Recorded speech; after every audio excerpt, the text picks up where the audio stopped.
Well, welcome to 10-Minute Record Reviews, episode 285.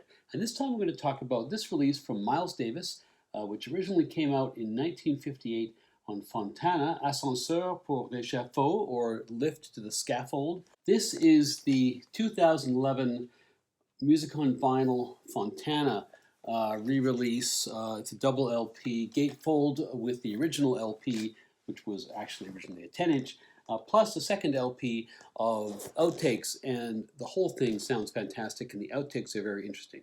People have not been able to make their minds up about this record, and it's actually possible to find a variety of responses, really from one extreme to the other, in the critical literature, both online and on paper. I selected a few contradictory sound bites here. The music does not really stand on its own without the film. A mysterious and darkly sensual masterpiece. I mean, really, it's French. What more do you expect? A vastly overrated project. Again, it's French. So is it a bunch of quickly knocked off atmospherics just done in a hurry in a studio at night? Or is it a fascinating first step into modal jazz? And the answer is, of course, yes. This story kind of starts about a year before the record is made, in November 1956, when Miles goes off to Europe as part of Norman Grantz's Birdland All-Stars tour. And there he plays on the same bill as a French trio led by a piano player, a guy called René Urtreger, and René has a sister called Jeanette. And so not only does Miles play with René's trio, he also spends some quality time with Jeanette.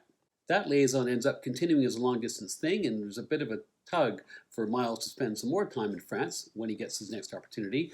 Back in the States in early 1957, he's got a quintet, which at the time had, of course, John Coltrane on tenor sax, Red Garland on piano, Paul Chambers on bass, and Philly Joe Jones on drums, one of his early great quintets. And he took that group on a tour of the West Coast. They played the Black Hawk in San Francisco, they played Hollywood, they played the Midwest. But things had been really unraveling on the tour, and they kind of came to a head because, well, there were a lot of heroin users in that band, past and present. But Coltrane's habit was out of hand, Philly Joe's habit was out of hand, and Miles had had enough when he fired the both of them.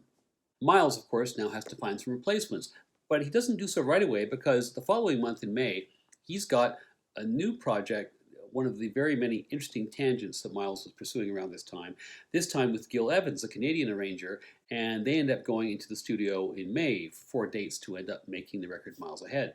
In his spare time during this, Miles is trying to find other people to play in his club dates. Doesn't do too badly, comes up with some not too shabby talent, Sonny Rollins on tenor sax, and Art Taylor filling the seat vacated by Philly Joe on drums. And this group stays together over the summer of 1957 until September, when Miles has to step back to go and have some surgery. When he recovered and got back into the clubs, Rollins had basically moved on, and for the next little while, it's real musical chairs in the quintet. Eventually, Cannonball Adderley comes in on alto, and Philly Joe, back in Miles' good books again, comes back in on drums. In the early part of November, Miles does a U.S. tour with this patched-up quintet, but he'd always been looking all the way through the year, as I mentioned at the outset, for an opportunity to get back to Paris, to get back to playing in an environment he'd always liked, and to get back to Jeanette Urtreger. And an opportunity comes when a Parisian promoter, a guy called Marcel Romano, reaches out to Miles and says, look, can you come and play a 3-week date at the Café Saint-Germain? As luck would have it, Romano was also a guy who had a sideline in being an executive producer of a sort for movie soundtracks. For his part, Miles wasn't thinking about soundtracks when he headed off. He actually had to find a band. He'd had the advantage of being there before. He already knew René Urtreger and his bassist Pierre Michelot, so he lines those guys up. To get a saxophonist, Romano helps out, and he reaches out to a guy called Barney Whelan, who is a half French, half American tenor player, a pretty good one actually, and he plays very well in here.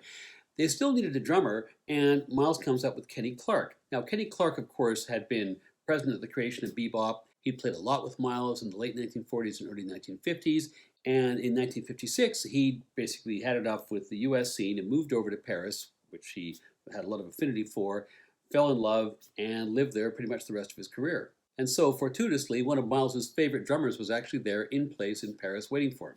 Miles lands at Orly Airport outside Paris in late November 1957, and Romano picks him up at the airport. And in the car on the way to town, Romano says, by the way, Miles, I've been chatting with Louis Malle, who was this up-and-coming director. He's got a film, it's kind of a noir thriller, it needs a soundtrack, and he wants to have an improvised jazz soundtrack. Are you interested? And Miles thought, this is a pretty cool idea. Romano has to connect all this up with Malle, so in the interim, Miles, of course, has to meet his impromptu quintet. They get together, they practice, they go out on tour. But a few days later, Miles does meet up with Louis Malle, who we'd actually met in 1949 on his first ever visit to Paris.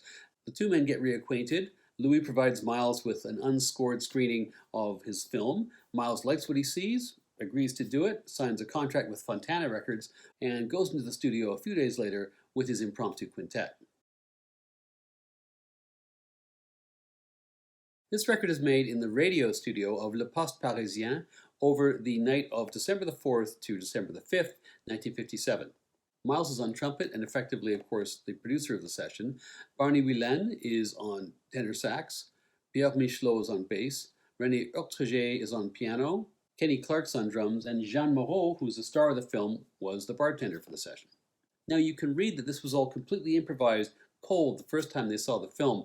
That's not really true, or at least it depends who you're talking about. It was certainly true that at this stage in his career, Miles was not giving his sidemen very much at all when they came to the studio, other than a few harmonic sketches, and that's what Urtreger and these other guys got. But Miles himself had had several days to think about what he was going to do, and I'm sure he came into the studio with a pretty clear idea of what he was going to do solo-wise. To get ready for the sessions, Malle had prepared a single loop just of the scenes which required musical accompaniment, and this played continuously, and they did about 3 or 4 takes of most tracks. The whole thing took a total of 4 hours. The music, unsurprisingly for a film noir, is spare, melancholic, atmospheric, and it's notable that a lot of it is modal, that is to say, it's organized around a scale rather than a series of chord changes. And this is significant in terms of jazz history because this is late 1957. Miles's modal ideas start to come to fruition on Milestones in 1958, and then, of course, to spectacular effect on Kinda Blue, recorded in early 1959. When the record's complete, it's released as a 10-inch by Fontana in Europe. Columbia in the US puts it out as one side of the record jazz track. The other side is material from his 1958 era sextet, and that record is nominated for a Grammy. Side one starts with Générique, and this is jazz, but not as we knew it in 1957. It is not hard bop, it's not bebop, it's not cool jazz, and it's spare and haunting, perhaps naturally given its role as an accompaniment. That spare and haunting feeling gets even more play in the next track, L'Assassinat de Kerala, but then there's a big change of pace on the record with Sur l'autoroute, which is basically bebop. Great playing from Miles on muted trumpet, great playing from Whelan on tenor, tremendous playing from Kenny Clark. The next track, Julien dans l'Ascenseur, is foreboding or foreboding plus. Miles is pinching some unearthly notes out of his horn on this one. And the final track on side one is Florence sur les Champs-Élysées, which apparently was quite difficult to record because Jeanne Moreau, when she's filmed walking down the Champs-Élysées, doesn't really walk to a particular beat, and Miles was getting kind of frustrated by this. Regardless, this is a beautiful track, and it wouldn't have been out of place on Kind of Blue. Side 2 starts with Dîner au Motel, which is another speedy bop track with Miles really leaning in on the blue notes. It's one of the most fleshed out tracks in the whole record. De Julien is a short, haunting piece for Michelot's bass, pretty much all half notes. Similar themes on Visite du Vigile, and these are the pieces which I think some of the critics who say, well, this is just a half-baked soundtrack record kind of lean on, but then you get to a really terrific track, Au bar du Petit Bac, which is pretty much a straightforward hard bop piece with Barney Whelan trading flourishes with Miles, which sort of evolves in kind of a call and answer. The final track, Chez le photographe du motel, is another great track. It's just a lovely, sexy tune. Sides 3 and 4 of this, the companion LP, was actually a pleasant surprise. I'm not usually that big on expanded editions. I don't go out of my way to buy them. There is no reverb on these. There's a lot of reverb on the original LP, so it's a different listening experience. There's some very good versions that could easily have graced the original LP, and because there's no reverb, it sounds a little bit more, it's much more like a contemporary Prestige or a Blue Note session. In all fairness, this is probably not the place to start with Miles Davis because there is perhaps inevitably a unfinished and partial nature to some of the tracks on here.